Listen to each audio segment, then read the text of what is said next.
Hello guys, vanakkam and welcome to METIER Nursing Academy, one of the leading academy in training nurses in the nursing competitive exam as well as IELTS, NCLEX and OET training. Today we are going to discuss about a set of questions which is taken from previous year question paper, and this one is going to be very much useful for you guys for upcoming NORCET-4 examination. Already many types of questions which is available in the METIER Nursing Academy YouTube channel. If you want to watch it, please watch it out. It will be definitely going to be very much useful for your upcoming competitive exam like NORCET. So without wasting the time, let's begin the session. So the first question what we are going to discuss is, which of the following is used for passive immunization? So here in the first question, the keyword is passive immunization. Actually guys, there are two types of immunity, as you all know, that is active immunity and passive immunity. And both of these two immunity is further divided into natural immunity and artificial immunity. Let's discuss one by one. First we'll discuss about the active immunity. As I mentioned already, active immunity is further divided into natural immunity as well as artificial immunity. Natural immunity means it is coming from the infection once you exposed. For example, you can take COVID virus. Once you got the COVID infection, after that antibody is developing within your body. That is called as what? Natural immunity. After getting exposed to the particular microorganism, after getting infection, your body is developing an antibody. That is called as what? Natural immunity. Next one is artificial immunity. Here you have to remember only one word, that is antibodies. That is, which kind of antibodies? When it is developed after getting the vaccination, you are getting the antibodies related to the particular organism. For example, again we can take the COVID virus. So 2 doses of COVID vaccination we have taken. Now we are having an antibodies to fight against the COVID virus. Okay guys, so this is the difference between what? Natural and artificial active immunity. Let's move on to the passive immunity. See, passive immunity is a delayed immunity. Slowly the immunity will develop. Okay, that one you have to remember. Active immunity, fastly the immunity will develop. Okay, so let's see about the passive immunity. In passive immunity, again it is further divided into natural immunity and artificial immunity. See, natural immunity means from the mother to fetus. From mother to fetus, either through the placenta or through the breastfeeding, the immunity is coming to the person. And the next one is artificial immunity. See, artificial immunity means here you have to remember a word that is called as what? Serum. See, here you are injecting the antibodies of the or from the serum. Okay, for example, human sera, and from animal sera you are taking the antibodies and injecting to the person. After that the person is getting the immunity. Okay, fine. So that's why here I have given the right answer for this question. First question, passive immunization. Passive immunity means human sera and animal sera. Option A is the right one. All other options are related to what? Other types of immunity. Okay, and the next question is, infectious waste after treatment can be disposed by. Okay, here the keyword is infectious waste is the keyword. How you will be disposing after the treatment? And here the right answer is option A, that is landfilling or deep burial. What is that? Landfilling or deep burial. Option A is the right one. You can take UV rays. See, UV rays means immediately you have to think about what? Wastewater. Okay, so we can treat the wastewater by means of using the UV rays. But infectious waste after the treatment, it has to be landfilling. It has to be what we are supposed to do. We have to fill the infectious waste in the land or deep burial. Okay, so this is the right answer. Option A is the right answer. And the next one is, the media used to grow the microorganism is known as. And they have given 4 options: culture media, culture plate, culture tube, all of the above. And again here the right answer is option A, that is culture media. It is a direct question. Okay, so they are asking a media used to grow the microorganism. In which media we will be growing the microorganism? We will be growing microorganism in the culture media. So option A is the right one. And next one is, antiviral protein is known as. It is a direct question.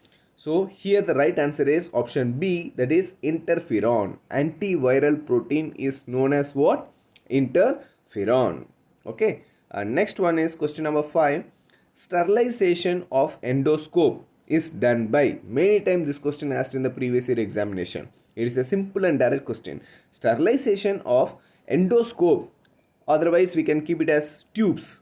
Okay, tubes which is used for any kind of procedures. Okay, so these endoscopic tubes are cleaned or sterilized by means of what? Option D is the right one, that is 2% glutaraldehyde. Okay, and next one is question number 7. Which of the following is most reliable and commonly employed method of sterilization? Okay, here the keyword is most reliable and commonly used method of sterilization. Okay, and here the right answer is option B, that is heat. We are using the heat as a most reliable and commonly used method for the sterilization. Okay, and the next one is question number 8. Who is known as father of antiseptic surgery? Father of antiseptic surgery. Fine. So here they have given 4 options, that is Robert Koch, Joseph Lister, Paul Ehrlich, Anthony van Leeuwenhoek. So you should know who are all these persons. For example, if you take Anthony van Leeuwenhoek, he is the father of microbiology. Who is he? Father of microbiology. Paul Ehrlich is the father of chemotherapy. Father of what? Chemotherapy.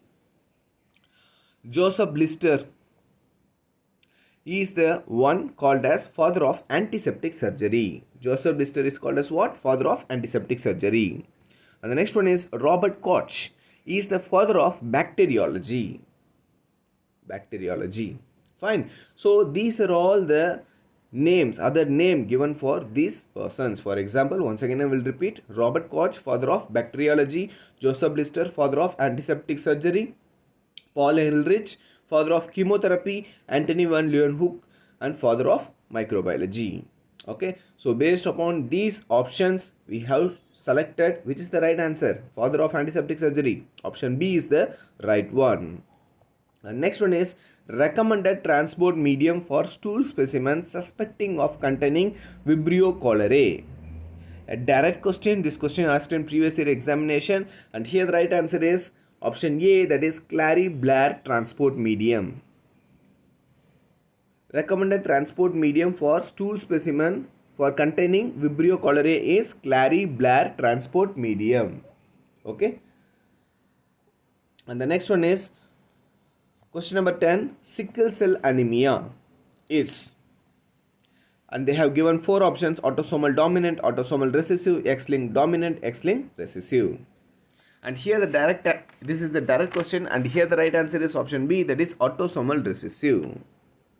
Let me give one example of X-linked recessive disease. A very simple disease, X-linked recessive. Hemophilia A and hemophilia B. Okay, that is an best example of X-linked recessive disease.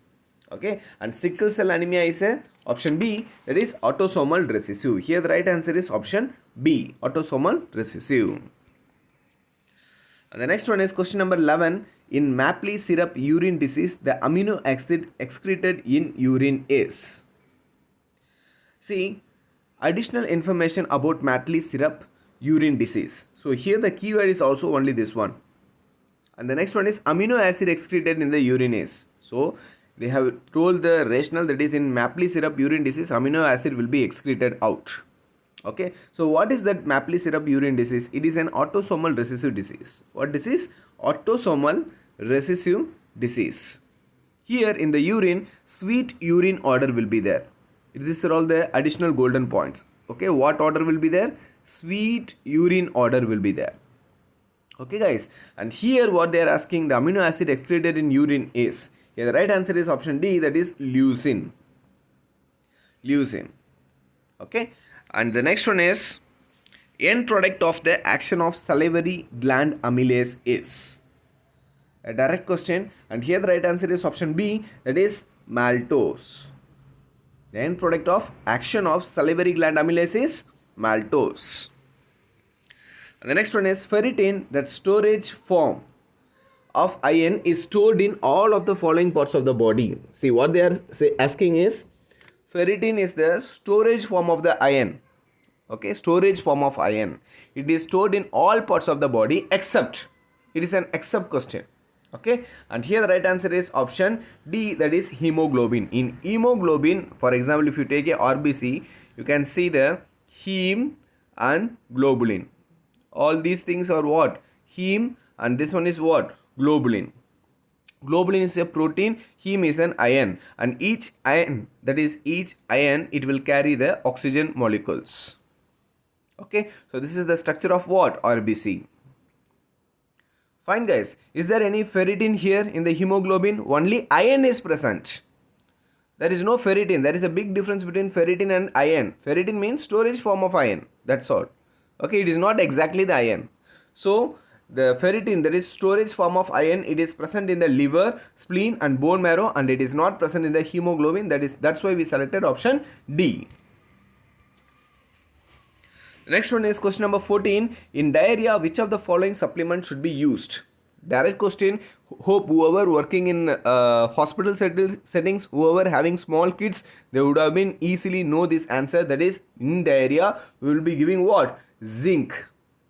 What we will be giving? We will be giving zinc. It reduces the number of episodes of diarrhea as well as prevent the dehydration. Okay, that's why we are giving what? Zinc.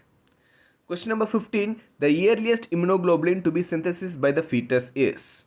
That is, the first immunoglobulin to be synthesized by the fetus is. And here the right answer is option B, that is IgM. IgM. And question number 16. The buffer system that mainly maintains the pH of the body. The buffer system that mainly maintain the pH of the body. See, pH of the body means immediately you have to think about what? The two things. That is, the first one is H plus ions, that is hydrogen ions, and second one is bicarb. Okay, so here hydrogen ion option is not there. Then we can go for what? Option B, that is bicarb. The next one is synthesis of means rRNA takes place in. rRNA means what? Ribosomal RNA. Ribosome RNA. tRNA is also there. tRNA means transport RNA. mRNA means messenger RNA. So these are all the types of RNAs. So the synthesis of rRNA take place in option C, that is nucleolus. Yeah, the right answer is what? Option C, that is nucleolus. And next one is, which of the following occurs in mitochondria and cytosol?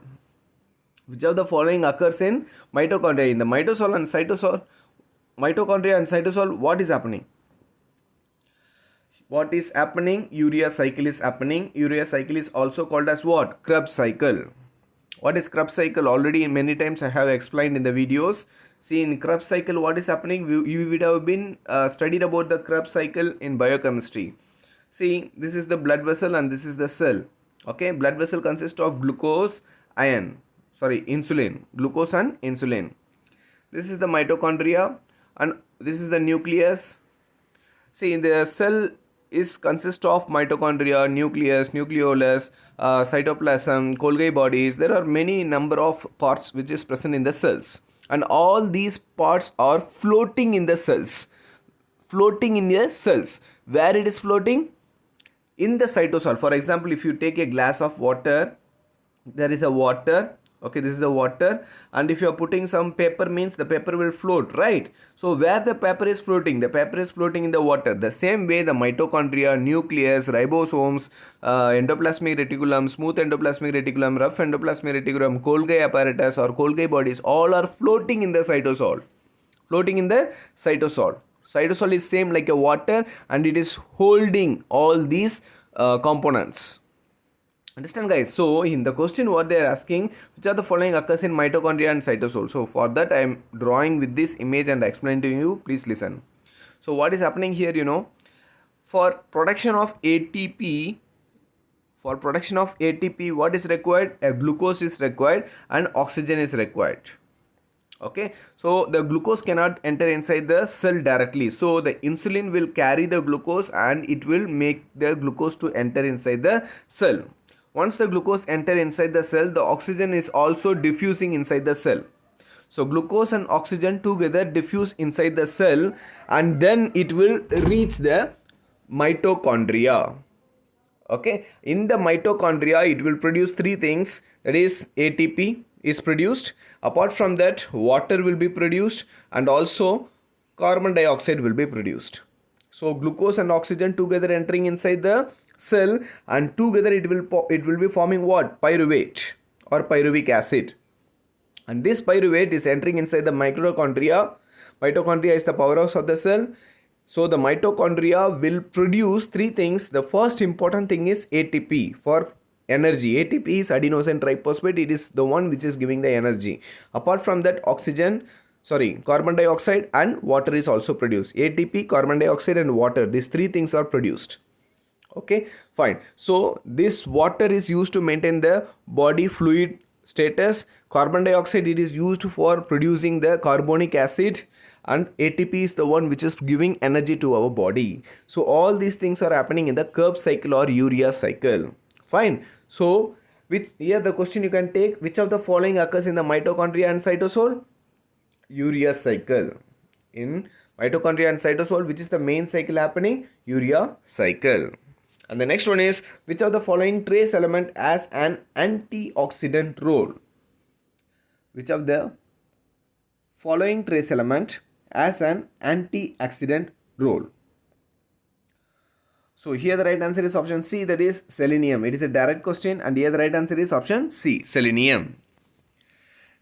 Question number 20. In DNA, adenine always base pairs with. Adenine will pair with. That is the simple words. Adenine is always pairs with. And here the right answer is option B, that is thymine. Okay, adenine always pairs with what? Thymine. Okay, and the next one is net ATP. Question number 21. Net ATP molecule generated in the conversion of glucose to lactate are. So once the glucose is converted to lactate, that time how many molecules of ATP is produced? That is the question, and here the right answer is option B, that is 2 ATP is produced during the conversion of glucose to lactate. Question number 22, that is midday meal program provides meal to children for the following minimum number of days. How many days in midday meal program they are providing meals to the children? And here the right answer is option B, that is 250. It is a direct question. Right answer is B, that is 250. Next one, which of the following services are provided under ICDS? ICDS, the full form is Integrated Child Development Service, and it is started in the year of 1975. 1975. Okay. So here the question is, which of the following services are provided under ICDS? So here the keyword is services provided under ICDS. And here the right answer is option C. I think in ICDS they will be providing supplementary nutrition. One second. Here the right answer is option D, guys. Okay, so here the right answer is option D. See, ICDS, they have providing services like supplementary nutrition, health survey, non-formal education. All these services will be given by the ICDS. So here the right answer is option D, all of the above. Okay, so here wrongly I have typed answer C. Here the right answer is option D. The next one is, which of the following trace element is essential for the synthesis of insulin? So it is a direct question. Here the keyword is trace element for the synthesis of insulin. It will take you to the answer option A, that is zinc. Okay, and the last question is, which of the following is the richest source of potassium? If banana is present here, you have to go for banana. If the banana option is not there, then we can go to the next one, that is option D, that is potatoes. So these are all the question which is taken from previous year question paper. So all these questions are very, very important. The same like this set of question, we will be posting many videos. So watch the videos and get utilized from it. Okay, so if you like this video, please like it, share it, support our channel, and if you are not yet subscribed until now, please subscribe our channel. Thank you very much, guys.